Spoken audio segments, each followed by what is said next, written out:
On the Let's brink? get to Tiger. Really? What? Sure? Yeah, on the brink. Feel like we might have more. Yeah. Feel like we might have more. Damn. In fact, that's where we're going to start this morning. End of the rocky road for the Los Angeles Lakers. Sit in it for just a little bit, Nick. In Phoenix last night, taking on the league-leading Phoenix Suns, a game they needed to win to have any shot of staying alive for the play-in. No LeBron in this one, still nursing that ankle. But, guys, let's be honest. It was going to be tough to beat this Phoenix team, even with LeBron in the lineup. He wasn't in the lineup. The Lakers didn't win. The Suns did. And coupled with the Spurs win over the Nuggets, it became official. No playoffs this year for the Lakers. No more puncher's chance, Broussard. Showtime is over. After the game, Anthony Davis on how we got here. When we put this team together, we had championship aspirations, and once again, injuries got in the way of that. But I think you would love to see. I think the world would love to see. We would love to see what this team could be if we are healthy for the full 82. Now that repeats next year, we had the same team. Who knows? Like I said, we got to recap this season. What worked, what didn't work, and go from there. You know, but I truly think that we could have done something special. You know, Brian and myself, you know, mainly me, were healthy for the entire season. My goodness. I mean, He's at some nothing point. if not self-aware. Yep. Nick, well, let me start with you. What was your reaction to the Lakers missing the playoffs this season? Well, big picture, it is just an absolute, unacceptable, unforgivable screw-up of a year. And it's, according to StatMuse, it's historically unprecedented. We started doing Vegas finals odds in 1985. Since then, the top two teams preseason odds-wise, every single year, have at least made the playoffs. Until this year with the Lakers, who were the second best odds to make the finals or to win the title, and they're going to miss the playoffs. The best odds are the Nets, and they might end up missing the playoffs as well, but at least they're going to be into the play-in. The whole thing is a total disaster, and everyone involved has to wear it to varying degrees. But I want to talk about Anthony Davis, and I want to go, Brew, very little picture, because I think it helps explain the bigger picture. Because I turned on last night's game, and I said, especially because you were seeing, oh, man, Denver's going to lose to a DeJounte Murray-less Spurs team. The Lakers have to win. And I foolishly had this little bit of hope that, maybe Anthony Davis can just throw the team on his back and put up a 40, 18, 6, and 4, keep the team alive, and then see if LeBron can come back for the final three. And I realized very quickly, Brew, that player doesn't exist anymore. I don't know. I want to show you guys something. Here are the list of players in the NBA this year who have scored more than 35 points in a game 10 times. You look at it and you say, oh, that's, there are some, misses there. But for the most part, it's about 11 of your 12 or 13 best players. That's guys with 10 games, monster scoring games. Anthony Davis has 0. He has 0.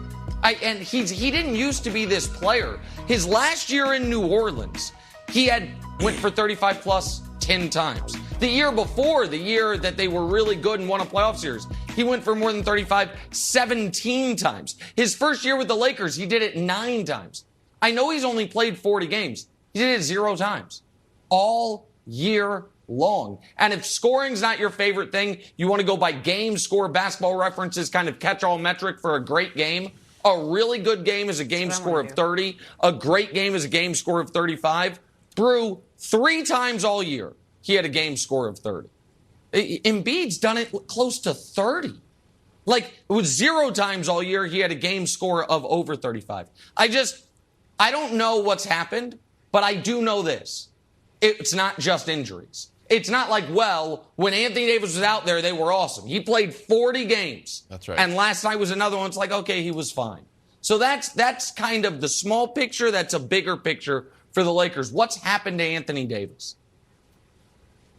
No, that's well said, Nick, because I would imagine you felt the same way. Once they won that championship in the bubble, I thought AD was going to go to another level. because that's happened with players before. You get the monkey off your back. Now I don't have the pressure of winning the championship. I've done that. And you ascend. And that was the plan, right? He would ascend. LeBron would become the second guy, and they'd still be able to compete for titles. But he has gone the other way. And what it tells me is that he was content. He was fine with winning that championship, being a top 75 player, being a future Hall of Famer, the monkey's off his back, and he's complacent. All right, so that's true. You have said, and others have said and written, this was the worst season in Lakers history.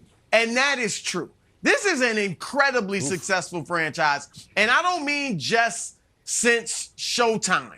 You know, those that people might be watching Winning Time on HBO Max and all that with Jerry West. Jerry West got them to the finals like every year. Okay, I know he only won one. Yeah. He lost his first 7. Went to 9. But that's a great franchise. Yes, you're going to the finals every year. So this is the worst season in franchise history. But my first 2 thoughts that came to mind, Wilds, when they missed the playoffs or the play-in. At this point, obviously, not shocking. Anthony Davis has a point to some degree about the health, because would they win a championship if healthy? No. But would they be in the playoffs? I think we all agree, yeah, they'd be in the playoffs if they were healthy. But here's the thing. Number one, I thought back to my first thought when the rumblings began, the reports that they were interested in Russell Westbrook. I thought it was a joke. I thought it was fake news. I paid it no mind. All right, and then once it became true, then I tried to justify. I think a lot of people did. Okay, you tried to give LeBron the benefit of the doubt, but every basketball instinct in my being was like, "There's no way this can't work," and obviously that was the case. So that's the first thing. Second thing I thought, Wilds. LeBron, and I say this as a guy that likes LeBron, not only as a player, but as a person. Remain humble. Be humble. It's when you're at your best. Let your game do your talking. Because whenever LeBron gets braggadocious, whenever LeBron gets bombastic, it doesn't work. We remember not 1, not 2, not 3. They won 2, which is good, but they lost 2. He said 7 or 8 or whatever it was going to be, right? Too much. Yeah. Don't do that, LeBron. First year in L.A., Wilds, I'm going into playoff mode. It's activated. They go 3-12 and miss the playoffs. All right, and LeBron shuts it down. All right, and then, of course, the keep that same energy tweet. So LeBron, conversely, when he goes back to Cleveland the second time, right? I'm not promising a championship, he wrote in Sports Illustrated. It's going to be a long process. He's in the finals the first year, championship second year. That's the LeBron that needs to be going forward. Humble, let your game do the talking, Wilds. I like that. That's fantastic. Great job. So I think there's an element of hubris to the entire Lakers organization, Broussard. And I want to be an optimistic guy.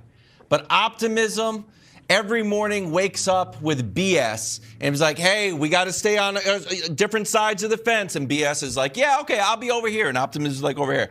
But the Lakers were crossing back and forth. There was a lot of energy of like, is that optimistic or is that just total nonsense? We'll start with LeBron's favorite tweet. Oh, look, and I had a lot of coffee this morning. I had some espressos. I made my Tom Brady protein powder shake, and I was having a hard time keeping the same energy. But LeBron, if you ask me to, well, gosh darn it, I owe it to you that I will try my best to keep the same energy. Don't talk about the personnel ages. Don't talk about the way people play or who's injured, past or prior. Not gonna do it.